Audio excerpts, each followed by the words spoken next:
When I teach Drupal, I'm always a little afraid to use the term content type because it's not something you hear anywhere else in your life. But once you see content types in action, the concept just sort of clicks. If you've been watching the course straight through, you've probably already had that aha moment because we've dealt with about half a dozen content types so far. You can see them by going up to Structure and then Content Types. And you see all of the content types we've dealt with so far, 5 of them.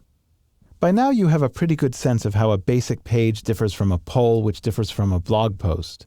But these were all created by Drupal. Now I'll show you how to create your own content types. Then in the videos that follow, including adding fields to content types, you'll learn how to bend these content types until they sing your tune, so to speak. To get started, click Add Content Type. The one I'm going to add is called Product. And the description, items sold by 2 trees.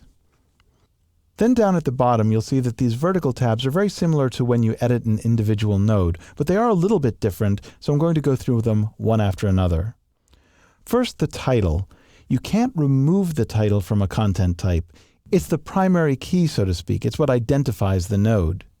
You can choose whether people have a choice of previewing a node before submitting it, or if they're forced to do so, and you can add some explanation or submission guidelines. I think I'll add some of those.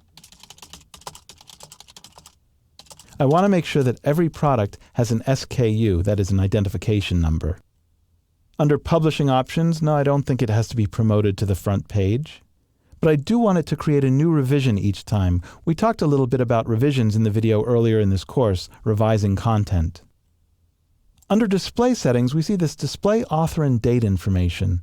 To understand what that is, I'm going to just open up a new tab in our browser with our site on it. I did that by control-clicking on our home up here. Now as we scroll down here, we see this one says Published by Name at Time, whereas this node doesn't. That's the difference that you're going to make by checking or unchecking this box. I'm going to uncheck it because we don't really need to know who entered product information or when. Comment settings I discussed in another video on setting comment policy. In this case, I'm going to be posting the primary information about products of our company, and I don't really want people to be talking about it right there on the page. It's too easy for people to start throwing up all kinds of insulting trash, so I'll change it to hidden. Finally, we have Show Menu Settings. Again, I'll go to our front page here to explain what that means. Let's say that we add a new basic page. And we fill out the form up here, and then at the bottom we have Show Menu Settings. If I say yes, I do want to show that, I have several choices, one of them being what parent item should it be in, which of the menus that are available to me. And I actually only have one choice, Main Menu, and then the items that are underneath that. We'll talk more about menus later on in the course, but Drupal comes with 4 menus. And as I go back to my content type, I'll show you what that means. By default, when you create a new content type, it only lets you put the links in that main menu. And you might remember the main menu is what's up toward the top of the screen. There's also Management, which is hidden by default, Navigation, which is the one that you see in that left-hand column, and User Menu, which is usually seen up here in the right-hand column.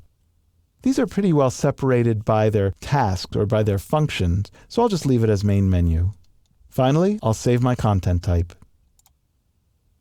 And there it is. We see all of our old content types, and there's Product with the description that we put right there.